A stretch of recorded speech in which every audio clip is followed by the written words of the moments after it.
ഈ കഥയുടെ പേര് വൈസസ് എന്നാണ്. വൈസസ് എന്ന് വെച്ചാൽ നമ്മൾ അറിയാതെ നമ്മൾക്ക് കടന്നുകൂടുന്ന ചില വൈകൃതങ്ങൾ, ചില പ്രവൃത്തിയിൽ നമ്മൾ അറിയാതെ വന്നു ചെയ്ത ചില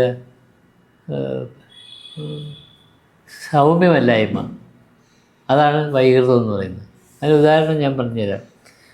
ഞാൻ ചെറുപ്പമായിരുന്ന കാലത്ത് എൻ്റെ അമ്മ എൻ്റെ ശരീരത്തിൽ മുഴുവൻ എണ്ണ പുരട്ടിയിട്ട് ഞങ്ങളുടെ മുറ്റത്തൊരു പൈപ്പുണ്ട്, വീടിൻ്റെ അകത്തുള്ള പൈപ്പ് കൂടെ പുറത്തൊരു പൈപ്പുണ്ട്.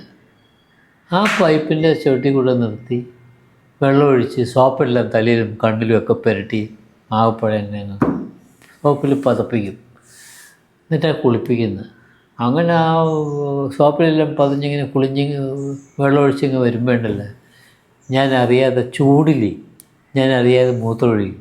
അപ്പോൾ ചൂട് മൂത്രം എൻ്റെ തുടയിൽ കൂടെ ഒഴുകുമ്പോൾ ഒരു രസമാണ്, ഒരു സുഖം, അതൊരു വയസ്സാണ്.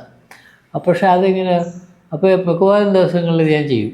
അങ്ങനൊരു സുഖം തുടങ്ങിയപ്പോൾ അപ്പം ഈ കുളിക്കുന്ന സമയത്ത് തുടയിൽ കൂടെ ചൂട് മൂത്രം ഇങ്ങനെ ഒഴുകി പോകുമ്പോൾ ഉണ്ടാകുന്ന സുഖം, അത് നമ്മൾ അറിയാതെ പിന്നെ വരാൻ തുടങ്ങി. ഞാൻ അറിയാതെ തന്നെ കുളിക്കാൻ കയറി ഇങ്ങനെ ചെയ്യും, മൂത്രമൊഴിച്ചിടും. അതങ്ങനെ കുറേ നാൾ തുടർന്നു. അതുപോലെ എനിക്ക് വേറൊരു വയസ്സുണ്ടായിരുന്നത്, എൻ്റെ ശരീരം ക്ഷീണിച്ചപ്പോൾ അമ്മ മുട്ട വാട്ടിത്തരും, 2 മുട്ട വാട്ടിത്തരും, കുടിക്കാൻ പറയും. ഒരു ടൈഫോയിഡ് പോലത്തെ അസുഖമൊക്കെ വന്ന് ക്ഷീണിതരായിരിക്കുന്ന സമയം. അന്ന് വീടിൻ്റെ അകത്ത് ഒരു ഡൈനിങ് ടേബിളുണ്ട്, അവിടെയാണ് മുട്ട വാട്ടി വയ്ക്കുന്നത്. ഞാൻ ഒരു മുട്ട കുടിച്ചിട്ട് ആ മുട്ടത്തൊണ്ട അവിടെ വയ്ക്കും. അടുത്ത അതും ആ മുട്ടയും കഴിച്ചിട്ട് ഒരു മുട്ടത്തൊണ്ടിൻ്റെ അകത്തേക്ക് മറ്റേ തൊണ്ടിനെ അടിച്ചിങ്ങനെ കയറ്റും. അപ്പോൾ ഒത്തിരി വെയിറ്റ് വരും. ഇപ്പോൾ ശരിക്കും പറഞ്ഞാൽ മുട്ടത്തൊണ്ടിന് ഭാരമില്ല, ഈ മുട്ടത്തൊണ്ട് കൂടുമ്പോൾ ചെറിയൊരു ഭാരം, അതായത് ഭാരമില്ലായ്മയിലുള്ള ഒരു ഭാരം.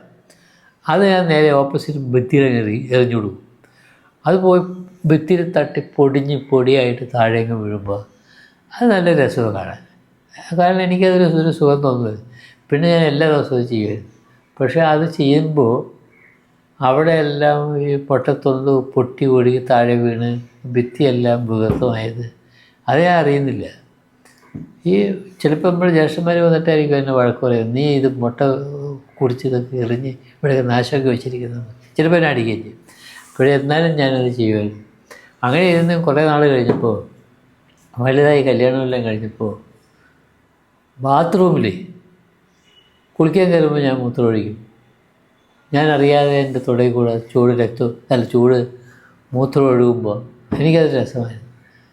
പക്ഷേ ഈ പെണ്ണുമ്പിള്ള കുളിക്കാൻ കയറുമ്പോൾ മൂത്രത്തിന് മണം വരുമ്പോൾ അവർ ചോദിക്കും, ഇതെന്ത് നിങ്ങൾ ഇറങ്ങി വരുമ്പോഴെല്ലാം മൂത്രത്തിന് മണം വരുന്നത്? എനിക്കറിഞ്ഞൂടാ, ഞാൻ കുളിച്ചെങ്കിൽ ഇറങ്ങിയതല്ലേ. പക്ഷേ ഞാൻ അറിയാതെ മൂത്രം ഒഴിക്കുന്നുണ്ടല്ലോ.